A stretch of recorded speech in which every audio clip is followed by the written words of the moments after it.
That's it. That's all you gotta do. You're done. Thank you. If you get me out.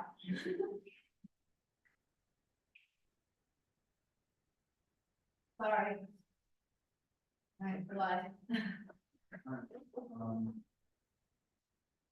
I was under the impression Dan would be here.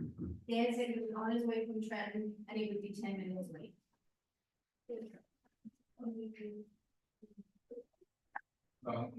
Let's, I guess we'll get this meeting started. Forward with a special meeting in Borough. Pledge allegiance to the flag of the United States of America, and to the republic for which it stands, one nation, under God, indivisible, with liberty and justice for all. Roll call.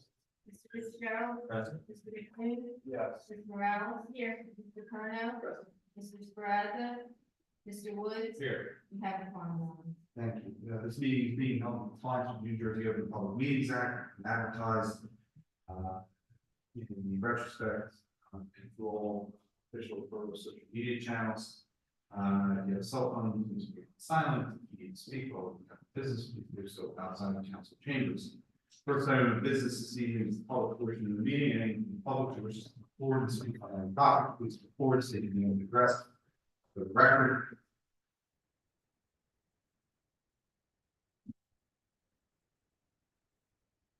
Again. Dorothy always was my sister. So I haven't been to a budget meeting. I figured I'd come because I knew about it from the meeting I was earlier this week. I just want to thank you very much for your support in the past. The green team has been meeting every month, so we're very active. A great group. I would say that our meetings, we have like 6 to 10 people sometimes. So it's kind of fun. I don't know if that's something to do with being in Eclipse. So you're saying we should move our meetings?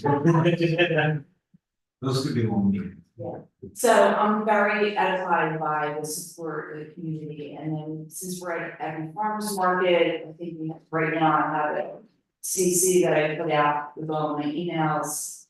And I think we're up to like maybe 15 friends, green team. They haven't come to meetings, but I feel like, you know, when we get to the point where we're doing things, we're only volunteers, that will be good. Just the synopsis of some of the things that we use the money for. One big one, a couple of years, 2 years ago, were all along leaf bags that we delivered. We delivered to every resident. I thought it was really effective. They have that like fluorescent green tag on it that reminded people of the policy that everyone seemed, a lot of people seem to have forgotten without not using plastic bags. Just from my going around town, just doing things on yard pickup day, it seems to have worked pretty good. And I hope it's saving the town some money, you know, some labor. And there's a lot on the left, so they were all picked up, you know, the advertising here, and you know, we had them outside of the handicap entrance. And I think that you know, they all went pretty quickly. The Sustainable Merchantville newsletter, one we just put out to everybody in town, you know, it's an opportunity for the town to kind of promote itself as a sustainable community, and also the other organizations in town who also do a lot of sustainable things. I kind of look at it as an umbrella organization, not just an organization that does its own thing. We collaborate with the shade tree, like we have a tree sapling giveaway that we recently had. We were involved with that. And just in the future, I'm hoping, since we've had several grants through Sustainable Jersey as a certified bonds community, we were eligible for grants. We've gotten several, and we've completed one, and others the most complete. That the next grant application, we're going to ask for $10,000 instead of $2,000, because I think that once they see that we're using the money and we're completing the projects, that will be more likely to get bigger grants. And if there's also any grants, I know that Denise use grants that come in, that, you know, if there's something that maybe you don't have time to do, and you think it's related to sustainability, send it our way and see. And it's all on behalf of the borough, like none of this is in the green team, we have to submit grants through Denise. So everything's comes directly to the borough. All right, thank you. Let the record reflect that Mr. Straza arrived at 7:36. Okay. Anyone else in the public?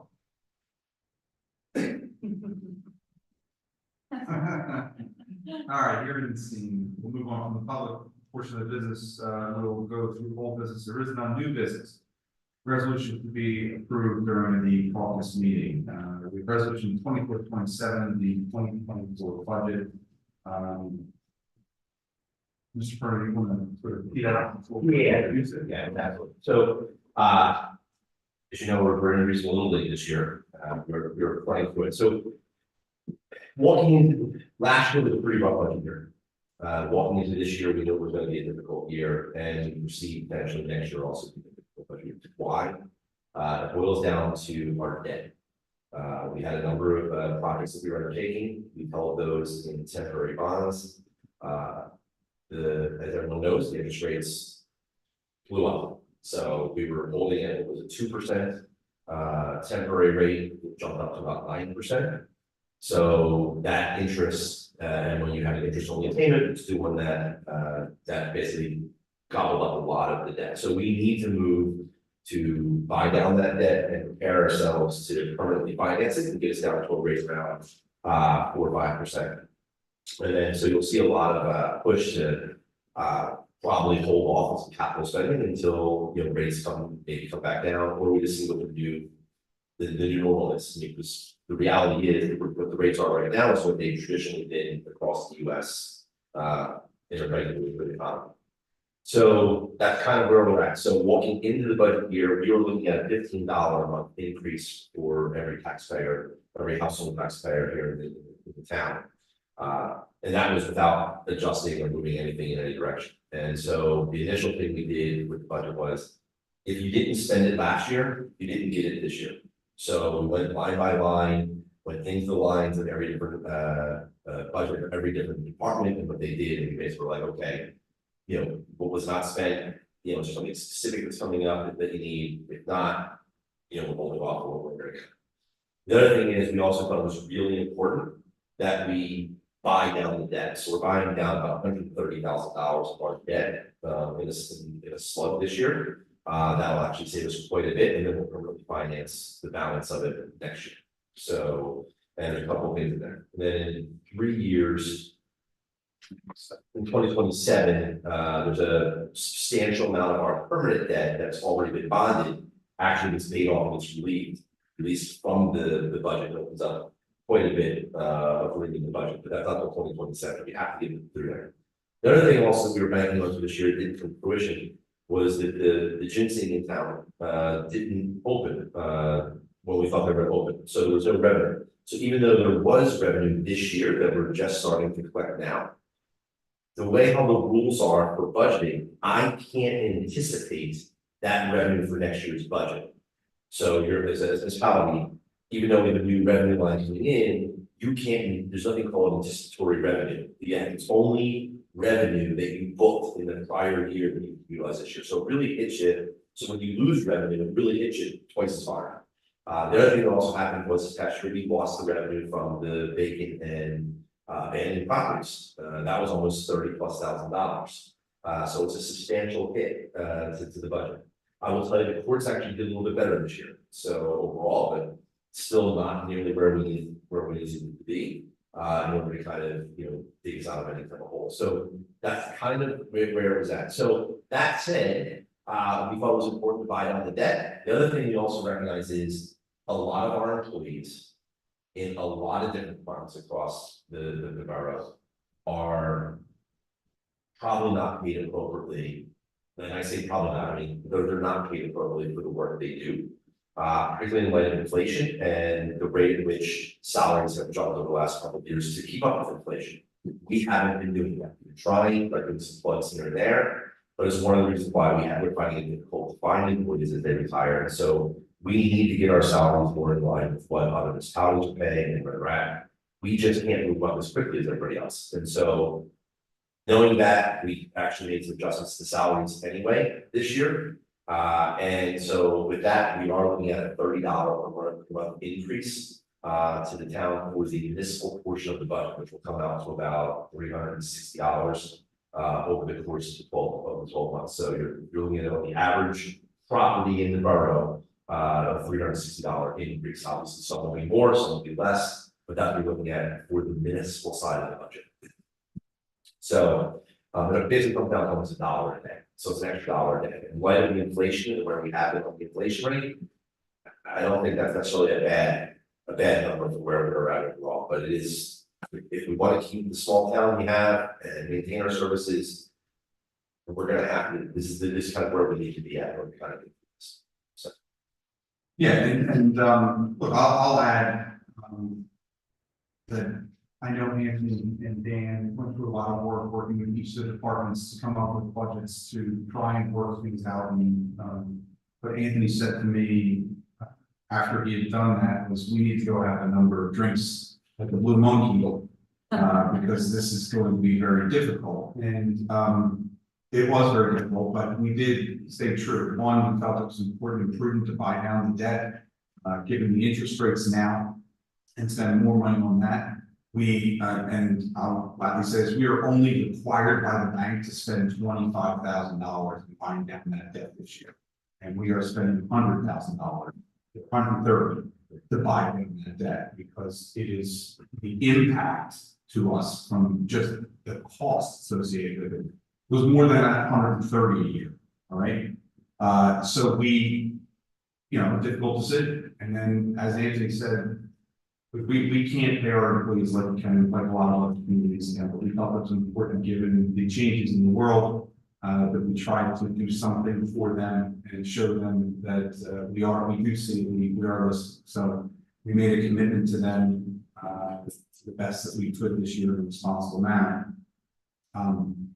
And I think for $1 a day for the average homeowner in this community, keep up the services that we have, not cut employees, not cut services, I think the budget imprudently by not buying down the debt and basically kicking the can down the road. I think it was as good a result as we can get, and I thank everybody for the part. That said, I think we've also used one about the report that didn't come out. That said, even then, currently the tax bill for the municipality is about 50. We're at the middle part of taxes for the entire state of the property. The average. Tax bill. Ignore the ridiculous. What? Ignore the rate. Yeah, ignore the rate. We don't have commercial and industrial. We don't. Well, we let this matter. Well, there's also something else about the rate that I've also mentioned. That is, we have not done a reval. If there was a reval, I mean, the rate would run. We would cut probably by at least half. Yeah. Based on the valuation of people's homes are at this point in time. So. Canada County in particular has experienced top 3 highest jumps in percentage of home values in last year. So that was part of it. I mean, so I'm looking at when I look at the overall rate, I'm saying, okay, I see the rate, I see where we're at. It's not adjusted for inflation for the, for where is it? A penny really should be raising almost $100,000. We're raising $25,000. So it doesn't really quite. And I would say this, that's when Anthony and I started looking at it, and we were always sort of stuck on the rate. That's how we would plot out a budget. Exactly. That's how everyone wants to judge you. But when we broke it down, I'm like, wait a second, it's $30 a month. $360 over a year, and then that was at Teddy actually. I can't say that Teddy actually broke my mind. I was fixated on the idea that our property values are out of line with the. How do you speak what 40,000? Yeah, 1.2. Right now it's just about 20 times. I think the one thing I'll add to this conversation is, remember, we were purposely making investments with after years of not making investments, and now it's slow. Yeah, we're doing when Major trades are, yeah, which made the most sense to do it. This is for the investment, just. Can we So say, you're asking 1 year. Well, I mean, the other thing is also, we also said the fire truck out. That will buy some 20 years, and we're just spending $1 million for it, $2 million on the ladder, you know, so. Look, I feel good on the decisions, if that's what, you know, if I get beat up over this, I'm not willing to get beat up, because I think it's part of it. I agree. I'll entertain a motion then to move the resolution 24-27, 2024. That much. First by Mr. Burns, second by Mr. Strada. Any discussion on the motion? Hearing none, roll call please. Mr. Fitzgerald. Aye. Mr. McLean. Yes. Mr. Morales. Yes. Mr. Carnell. yes, Mr. Sparata. Yes. Mr. Woods. yes, Thank you very much. Next is an ordinance that needs to be introduced this evening. This is for introduction and first reading, will be considered for adoption for public hearing to be held June 17th. This is ordinance 2405 for salary ordinance. We have a motion to introduce. second, Motion is current, second, Mr. Fitzgerald. Any discussion on the introduction of ordinance 2405? I think the discussion we had to have is, and I think you need to break this up, going back to that, I know there's some work to be done, we kind of doing this a little bit ad hoc, less severe to salaries. There's a couple of things I just want to make sure that we're thinking about, not in respect to this one right now, but just making sure we're getting started in the salaries, making sure we're, you know, competitive in the future. And knowing that we have a lot of employees getting close to retirement. We're not gonna name them, but I'm sure some people are here. As we think about that, I mean, it's a lot more expensive to go out and hire people to try to keep employees, so that it's back to reality. So we have to kind of keep that in mind as we move forward the next couple of years. I think that we move forward in our budgeting, and look, the other part about this budgeting, which is fine, is that you can only increase so much year to year, that you're limited, and so you have to ensure there's sufficient capacity to continue to fill the position that you need to fill. And look, that's going to be difficult because we do not have a large group of positions to begin with, where you can cultivate a number of positions from within and move them through the ranks. Look, we've struggled with this with our police for years, and we've gotten to a good place, I think, with the ranks and movement to give people some upward mobility. But we just don't have, you know, 4 deputy clerks or you know 3 deputy court administrators or whatever the position. That's required to. You just don't have those things sitting around here where you can say, okay, there's an heir apparent, and it's already budgeted internally, and you sort of just play that game. You're right, we need, not just with the salary limits, but just with our budgeting altogether, we need to anticipate that stuff. And maybe some of, you know, as Mr. Perna said earlier, the drop off of permanent financing debt in 2027.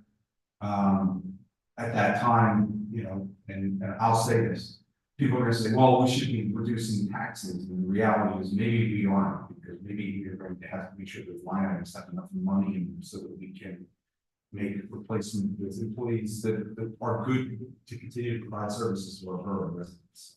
I mean, you brought the higher people, they say it's paid 30% of what we're paying. So back out. we have the capability to work from home. You would have No. to manage it. Yes. We got a lot to think about that, so I would say that in the department's succession plan is something we really have to show. But that's the conversation I've been having. And probably should follow too. Okay. And we only have 5 full-time employees that are shared staff on. Then else part-time. Or shared service.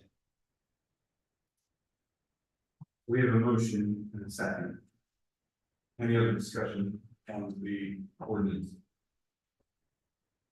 Hearing none, roll call please. Mr. Fitzgerald. Aye. Mr. McLean. Yes. Ms. Morales. Yes.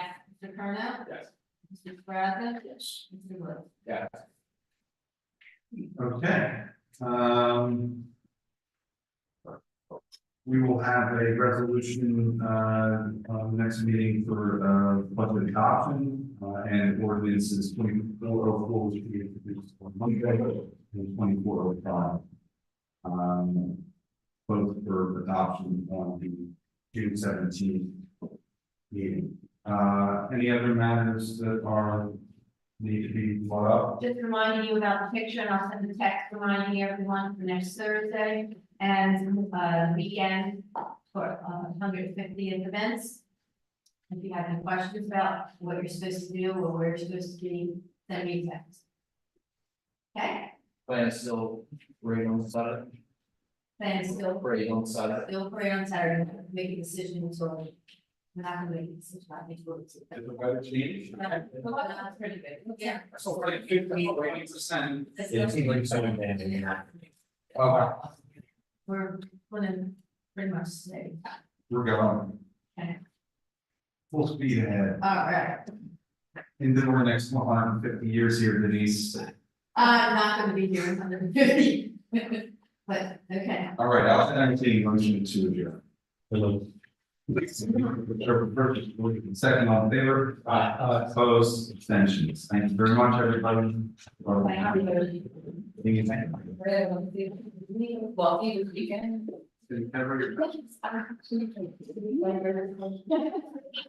You push that off. Thank you.